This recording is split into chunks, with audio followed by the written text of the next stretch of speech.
Welcome you to the government jobs library YouTube channel. आज हम RRB NTPC की preparation strategy discuss करने वाले हैं। अगर आप इस प्रिपरेशन स्ट्रेटेजी को 100% फॉलो करते हैं तो आपका 100% सिलेक्शन होगा। नंबर ऑफ पोस्ट इसमें 35,208 है और आज हम स्टेज 1 की प्रिपरेशन स्ट्रेटेजी डिस्कस करने वाले हैं। तो सबसे पहले इसका एग्ज़ाम पैटर्न जान लेते हैं। मैथमेटिक्स के 30 क्वेश्चन आएंगे 30 नंबर्स के, रीजनिंग के 30 क्वेश्चन आएंगे 30 नंबर्स के और जनरल अवेयरनेस के 40 क्वेश्चन आएंगे 40 नंबर के। टोटल 100 क्वेश्चन आएंगे 100 नंबर के, जिनके लिए आपको 90 मिनट्स टाइम ड्यूरेशन मिलेगा। और इसमें 1/3 की नेगेटिव मार्किंग है।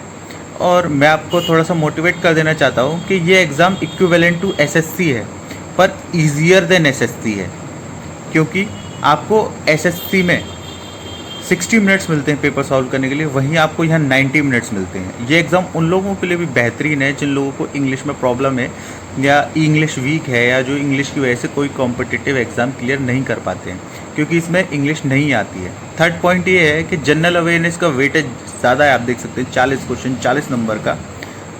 तो ये भी एक अच्छी बात है, क्योंकि ये लेस टाइम कंज्यूमिंग है, क्योंकि अगर आपको आते हैं तो आप 15 मिनट में भी इस सेक्शन को क्लियर कर सकते हैं।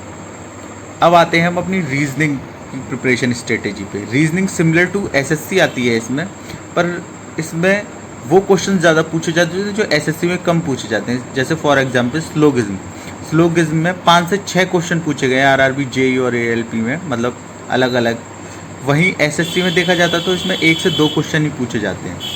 इधर जो आप टॉपिक देख रहे हैं, सिलेबस तो आपको पता ही है, पर फिर भी इधर जो आप टॉपिक देख रहे हैं, syllogism, puzzle, blood relation, clock sitting, calendar, इन सब से क्वेश्चन पूछे जाते हैं ज़्यादातर आरआरबी जेई में, मतलब आरआरबी के एग्ज़ाम्स में।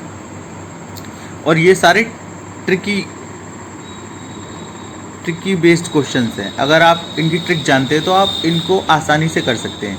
और इधर जो टॉपिक लिखे हुए हैं ये आपके माइंड बेस्ड हैं, मतलब आप कितनी तर्कशील हैं, या आप कह सकते हैं आपकी सोच कितनी सोच सकते हैं। सिटिंग अरेंजमेंट जो टॉपिक आता है इसमें ये नॉर्मल क्वेश्चंस पूछते हैं, मतलब हैवी नहीं पूछते जैसे पूछे जाते हैं बैंक वगैरह में। आसान क्वेश्चन आते हैं। कैलेंडर, क्लॉक, डायरेक्शन, इन सब के लिए आप मेरे हिसाब से यूट्यूब चैनल प्रेफर कर सकते हैं, कोई भी यूट्यूब चैनल।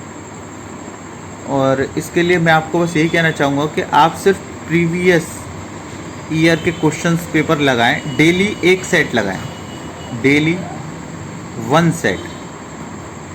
और कोशिश ये कीजिए कि आप 15 मिनट में अप्रोक्सीमेट 25 to 28 क्वेश्चंस अटेम्प्ट कर लें। रीजनिंग के लिए आपको इससे ज़्यादा पढ़ने की ज़रूरत नहीं है, सिर्फ आप एक प्रैक्टिस सेट डेली लगाइए और उसमें आपकी रीजनिंग आप देखोगे क्लियर हो जाएगी, और आप 30 में से अप्रोक्स 25+ रीजनिंग में सवाल सही कर देंगे। अब हम आते हैं अपने दूसरे टॉपिक पे, मैथमेटिक्स। इसमें 3 टॉपिक हैं, अर्थमेटिक, एडवांस और डाटा इंटरप्रिटेशन।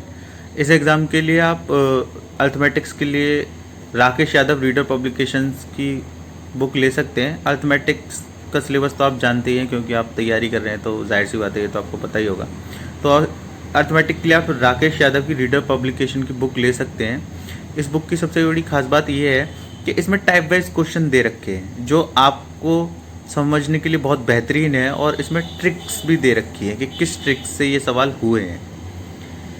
और अगर आपकी मैथ वीक है तो आप RS अग्रवाल ले सकते हैं।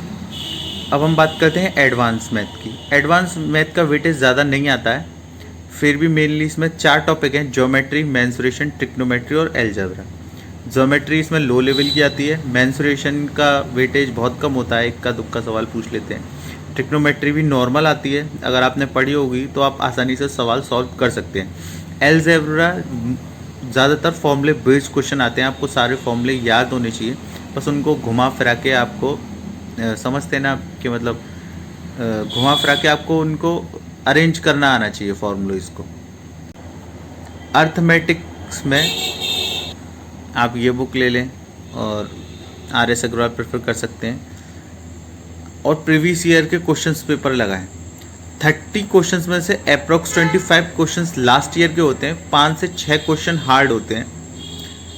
और डाटा इंटरप्रिटेशन की बात करें तो ये कैलकुलेटिव है, और अगर आपको अर्थमेटिक्स आती है तो आप डाटा इंटरप्रिटेशन आसानी से सॉल्व कर लेंगे।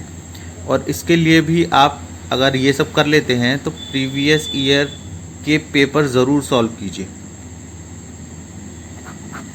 अब हम आते हैं अपने तीसरे टॉपिक पे, जनरल अवेयरनेस। जनरल अवेयरनेस थोड़ा इसमें एसएससी से अलग आता है। इसमें टॉपिक्स तो आपको पता ही होंगे, current affair, science, static, GK, history, polity. Current affair आपको 6 महीने की पढ़नी है। करंट अफेयर आपको 6 मंथ्स की पढ़नी है और 1 मंथ के अप्रॉक्स 200 क्वेश्चंस लगाने हैं। साइंस, और इसमें साइंस का वेटेज भी मोर रहता है, साइंस का वेटेज ज़्यादा रहता है। और ये बाकी के जो टॉपिक है इनके लिए आप सबसे पहले ल्यूसेंट की थ्योरेटिकल पढ़ें, उसके बाद आप ल्यूसेंट की ऑब्जेक्टिव लगाएं। अगर आप इस प्रिपरेशन स्ट्रेटेजी को फॉलो करते हैं तो आप आरआरबी एनटीपीसी 2020 में फाइनल सिलेक्शन पा लेंगे। आप प्री क्वालिफाई कर जाएंगे इस प्रिपरेशन स्ट्रेटेजी के साथ। तो थैंक यू गाइस। अगर आपको मेरी प्रिपरेशन स्ट्रेटेजी अच्छी लगी हो तो लाइक, शेयर और सब्सक्राइब करें। और अगर आप चाहते हैं कि मैं किसी टॉपिक पे अलग से वीडियो बनाऊं तो आप कमेंट सेक्शन में मुझे बता सकते हैं। Thank you.